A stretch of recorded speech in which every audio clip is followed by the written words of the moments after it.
तो हेलो दोस्तों, कैसे हैं आप सब। उम्मीद करता हूँ आप सब बहुत अच्छे होंगे। और आज कोई खास इंट्रोडक्शन ना देते हूँ, अपने काम पर चलते हैं। ये वीडियो विटामिन का पार्ट 2 है, लेकिन हम फिर भी इसमें स्टार्टिंग से बताएंगे तो आपको किसी भी प्रकार की कोई दिक्कत परेशानी नहीं होगी।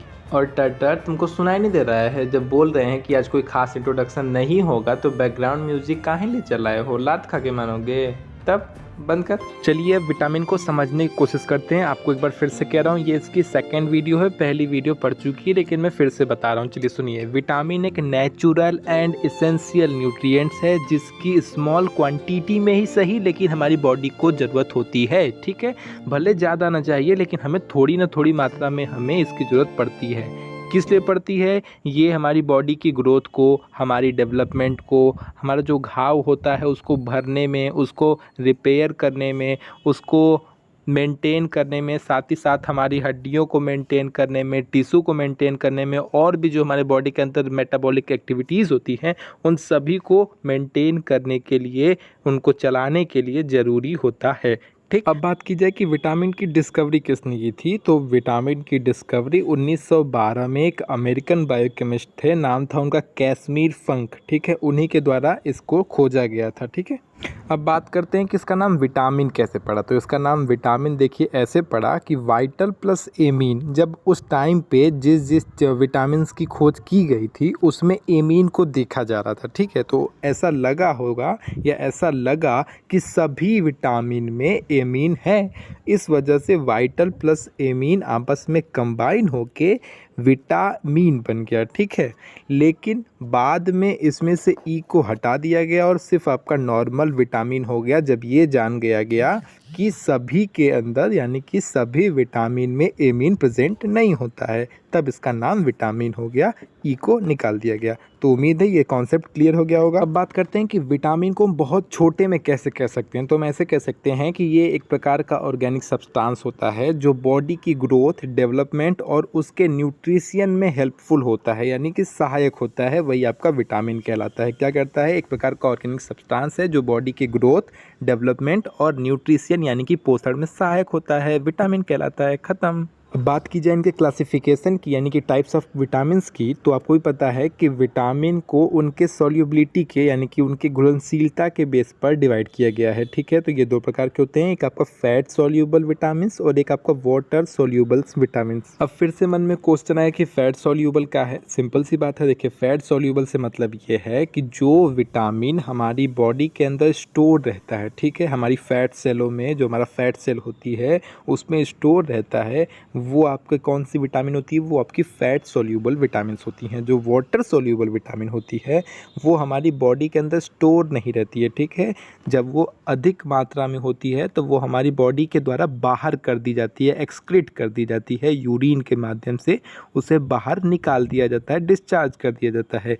तो वाटर सॉल्युबल आपको पता है कि विटामिन बी और सी क्या है, जो आपके वाटर सॉल्युबल है, और जो आपका फैट सॉल्युबल होता है वो आपका ADE ठीक, तो सिंपल सी बात है, वसा में घुलनशील यानी कि फैट में घुलनशील आपके वो 4 विटामिन है ADE और आपके वाटर में घुलनशील कितने हैं? बी और सी। बी आपको पता है ये कॉम्प्लेक्स है, यानी कि इसके अंदर भी बहुत सारे विटामिन हैं। तो हम इन सब को अब देखेंगे। माफ़ कीजिएगा, गला बैठ गया था। देखिए सिंपली हम क्या कह सकते हैं, सिंपली ये कह सकते हैं कि जो फैट सॉल्युबल है ये हमारी बॉडी के अंदर स्टोर रहता है, जो वाटर सॉल्युबल होता है वो हमारी बॉडी के अंदर स्टोर नहीं होता है। एक्सेस मात्रा में जैसे ही वो होता है वो हमारी बॉडी के द्वारा डिस्चार्ज कर दिया जाता है, बाहर निकाल दिया जाता है। कहानी खत्म।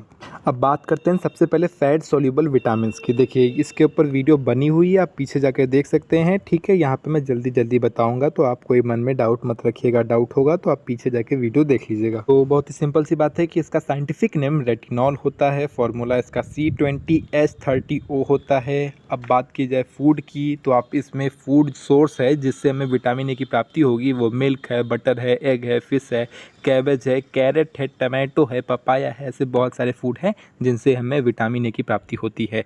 अगर इनकी कमी हो जाए तो कौन सा डिजीज़ हो जाता है, तो वो है नाइट ब्लाइंडनेस और जेलप्थेल्मिया। ये दोनों ही आपके आँख से संबंधित रोग हैं। इसके बारे में देखना है पिछली वीडियो में जाकर डिटेल में सुन सकते हैं, वहाँ पे बताया गया है। चलिए इसकी कहानी खत्म। अब बात करते हैं दूसरे फैट सॉल्युबल विटामिन की, तो ये है आपका विटामिन डी। आपको पता है इसका साइंटिफिक नेम कैल्सीफेरॉल होता है, फार्मूला C28H44 और O होता है। वैसे फार्मूला से क्या ही लेना देना। बात की जाए फूड की, मतलब फूड सोर्स की, तो वो आपका मिल्क, बटर, एग, चीज़, पनीर, मतलब चीज़ मतलब पनीर ही होता है, फिश हो गया, ऑरेंज हो गया, इस तरीके की चीज़ों को खाकर आप विटामिन डी की पूर्ति कर सकते हैं। और विटामिन डी के लिए आप घाम में भी बैठ सकते हैं, यानी कि धूप में भी बैठ सकते हैं। इससे भी हमें पर्याप्त मात्रा में विटामिन डी मिल जाती है। अब बात की जाए कि इसकी कमी की वजह से कौन सा डिजीज़ हो जाता है, तो बच्चों के अंदर रेक्टेटस हो जाता है और बड़ों के अंदर ऑस्टोमेलिसिया हो जाता है। दोनों ही हड्डी से संबंधित रोग है, ठीक है। इसमें हड्डियाँ बहुत कमज़ोर हो जाती है। कहानी खत्म। हम चलते हैं अगली टॉपिक पर। बात की जाए विटामिन ई की, इसमें भी कुछ नहीं है, ये भी आपका फैट सोल्यूबल है। साइंटिफिक नेम टोकोफेरॉल होता है, फार्मूला C29H50O2 होता है। बात की जाए फूड सोर्स की, तो milk, egg, fish, green leaves, vegetables खा लेंगे, आपको फूड सोर्स मिल जाएगा। डिजीज़ की बात की जाए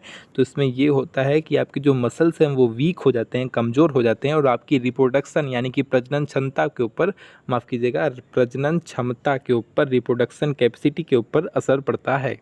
ये है आपका लास्ट फैट सोल्यूबल का अंतिम विटामिन, यानी कि विटामिन के। आपको पता है इसका साइंटिफिक नेम है फाइलोक्विनान, फार्मूला है C31H46O2। बात की जाए इसके फूड सोर्स की, तो ग्रीन वेजिटेबल खाइए, सोयाबीन खाइए, टोमेटो खाइए, कैलीफ्लावर खाइए। इन सबको खा के आप अपना विटामिन के की पूर्ति कर सकते हैं। इसकी कमी की वजह से क्या डिजीज़ होता है, तो आपको पता है कि हीमोफीलिया एक जो चीज़ है जिसकी वजह से हमारी ब्लड की क्लॉटिंग होती है, और विटामिन के की भी वजह से होती है। तो इसकी कमी की वजह से ब्लड क्लॉटिंग नहीं होती है, और जब नहीं होगी तो आपको पता ही है कि खून बहता रहेगा। तो यही सिंपल सी बात है, यही डिजीज़ हो जाती है। तो यहाँ तक था आपका पानी में घुलनशील नहीं, फैट में घुलनशील विटामिनों के ये नाम थे। अब बात करते हैं वाटर में घुलनशील विटामिन की। तो चलिए बी और सी हैं। अब बी के आपको बताइए कि बी कॉम्प्लेक्स है, तो इसमें बहुत सारे हैं, तो इनको आप देख लीजिए, फिर हम सी को देख लेंगे। कहानी खत्म। तो आइए बी कॉम्प्लेक्स को स्टार्ट करते हैं। सबसे पहले विटामिन B1 की बात करें तो इसका साइंटिफिक नेम थियामीन होता है। इसकी कमी से, यानी कि इस विटामिन की कमी हो जाए तो आपको कौन सी डिजीज़ देखने को मिलेगी, तो बेरी डिजीज़ देखने को मिलती है। और अगर इसकी कमी हो जाए तो आपका फूड सोर्स क्या है, यानी कि किसे खाकर आप इसकी कमी को कंप्लीट कर सकते हैं, तो आप चावल, आटा, दाल, इस तरीके की चीज़, यानी कि ग्रेन्स खाकर, यानी कि अनाज खाकर, सोयाबीन खाकर, संतरा खाकर, अंडा खाकर, मटर खाकर, आलू खाकर, इस तरीके की चीज़ों को खाकर आप इसके कमी को दूर कर सकते हैं, विटामिन B1 की कमी को दूर कर सकते हैं। यही इसकी सिंपल सी कहानी थी। उम्मीद है आप समझ गए होंगे। बात की जाए B2 की, तो B2 का साइंटिफिक नेम राइबोफ्लेविन होता है, और इसकी कमी से चिलोसिस रोग हो जाता है, चिलोसिस डिजीज़ हो जाती है, ठीक।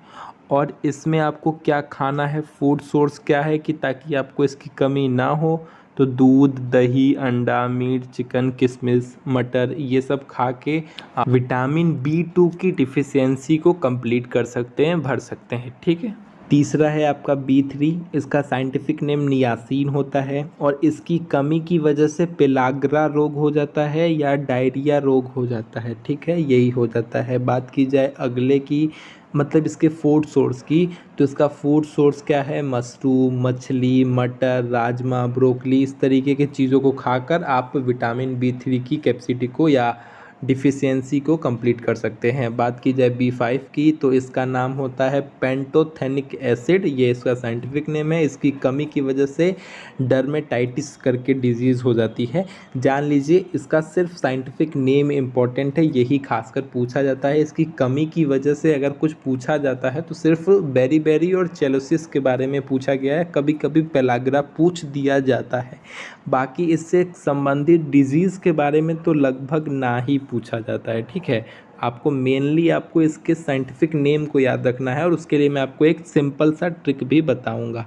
आगे चलते हैं। बात की जाए B6 की तो B6 आपका होता है, इसका साइंटिफिक नेम की बात की जाए तो पैराडॉक्सिन होता है। इसकी कमी से एनीमिया डिजीज़ हो जाती है। और बात की जाए इसका फूड सोर्स क्या है तो गाजर, केला, मछली, दूध, मटर ये सब खा के आप अब इसकी कमी को पूरा कर सकते हैं। अब आते हैं B7 पे। B7 का नाम बायोटीन है। इसकी कमी से भी शायद एनीमिया या ड्राई एनीमिया करके ही डिजीज़ होती है। बात की जाए इसके फूड सोर्स की तो पनीर, ब्रोकली, बीन्स, केला, सेब ये सब खा के आप इसकी कमी को पूरा कर सकते हैं। B9 की बात की जाए तो इसका साइंटिफिक नेम फॉलिक एसिड है, माफ़ करिएगा। और इसके कोई जो बीमारी की बात की जाए वो कुछ खास ऐसा नहीं है। बात की जाए इसके फूड सोर्स की तो सोयाबीन, चुकंदर, पालक, चौराई इस तरीके की चीज़ें खा के आप इसके कमी को पूरा कर सकते हैं। सबसे लास्ट है B12 यानी कि कोबालमिन। और कोबालमिन की बात की जाए तो आपको भी पता है ये इसका साइंटिफिक नेम है। और जो इसका फूड सोर्स है वो आपका मछली, केकड़ा। अरे टर्टर, तुम्हारा दिमाग फिर गया है क्या? ये क्या ही लगाए हो रे? केकड़ा कौन खाता है? हद है यार। अच्छा, हम भी समझ गए ना कि आप भी सबके जैसे ही हैं। हजार अच्छी चीज़ करो उसका कुछ नहीं, एक गलत जरा सा होता नहीं है तो ये सब कह रहे हैं। समझ गए हम भी। जा ना ही, अब हम कुछ ना सुनूँ, अब कुछ ना सुनूँ, बस बैठ के रो हम। जा। हाँ तो चलिए आगे चलते हैं, पागलों की बातों से ध्यान हटाते हैं।